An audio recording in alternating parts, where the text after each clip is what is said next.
Bienvenidos a una nueva entrega de cápsulas de vitaminas. Los saluda Susi. Seguimos con nuestra serie del libro de Proverbios y estaremos viendo hoy Proverbios 9. Como siempre, es nuestra intención que caminemos por este libro buscando la sabiduría de Dios para nuestras vidas. Si recuerdan, ser sabios es tener la capacidad o habilidad de llevar a la vida diaria el conocimiento de la ley de Dios.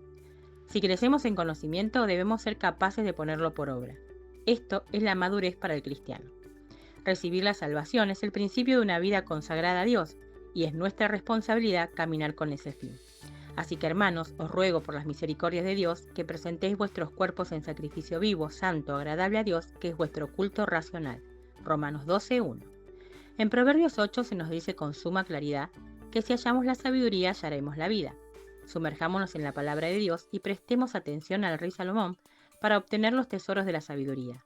Si somos esforzados e intencionales, alcanzaremos el favor de Dios y seremos bienaventurados.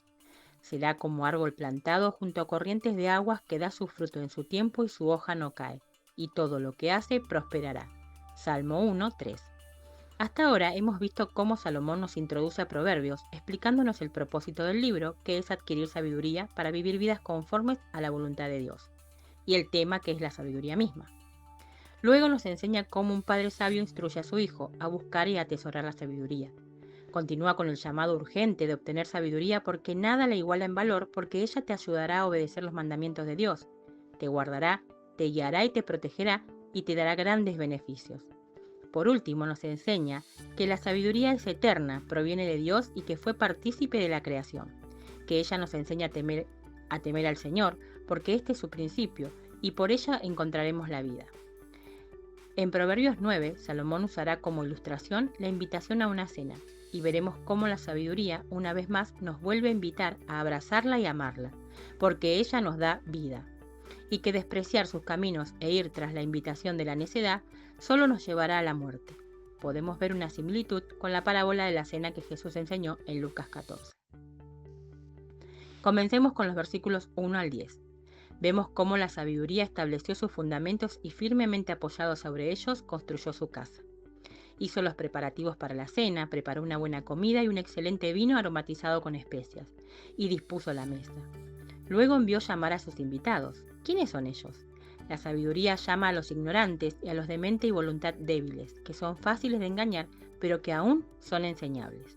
A ellos les invita a comer y beber sus alimentos, lo que ha preparado tan cuidadosamente para que dejen la ignorancia y adquieran inteligencia, y entendimiento para que puedan vivir.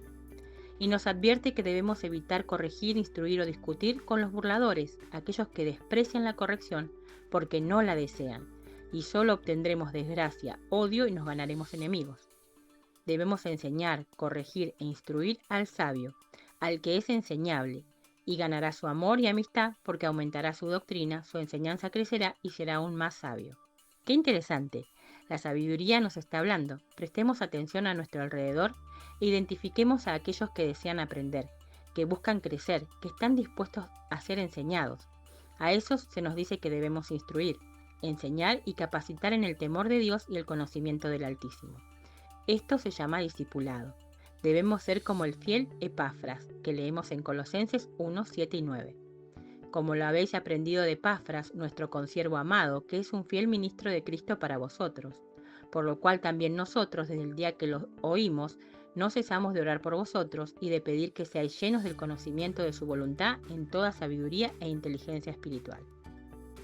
Continuemos con el versículo 11. Nuevamente se nos recuerda el principio de seguir a la sabiduría, de ser obedientes a Dios y honrar sus mandamientos. Hará que nuestros días sean abundantes y nuestros años de vida aumenten. En el versículo 12, Salomón nos deja ver algo muy interesante. Ser sabio o ser insensato es para beneficio o ruina personal. La búsqueda de la sabiduría no debe tener como motivación el enseñar a otros. Primero debemos ser sabios porque se nos llama a hacerlo. Lo hace todo el libro de Proverbios en el Antiguo Testamento y Santiago en el Nuevo. Como cristianos debemos procurar nuestro crecimiento y entonces, mientras caminamos hacia la madurez, cumplir con la gran comisión. Id y haced discípulos. Mateo 28, 19. Para terminar, veamos los versículos 13 al 18. En estos versículos, Salomón hará el contraste de cenar con la insensatez, quien es agitadora, escandalosa y no comprende nada. Ella no sale a buscar a nadie, se sienta a la puerta de su casa y llama a los desprevenidos simples y sin juicio. No provee buen alimento servido correctamente. Ella solo ofrece inmoralidad sexual y cosas ilícitas, ocultas, disfrazadas de dulzura y buen sabor, pero que solo llevan a la ruina y la muerte. Es impresionante la sabiduría divina derramada por el Señor para cada uno de nosotros. Que Dios nos ayude a no endurecer nuestro corazón, oír atentamente todo lo que tiene que decirnos y obedecer su voz. Hebreos 4:7. Una vez más, se nos advierte de escoger a la sabiduría, entrar en relación con ella, porque esto determinará nuestro destino eterno. ¿Y tú? ¿Con quién decidirás cenar?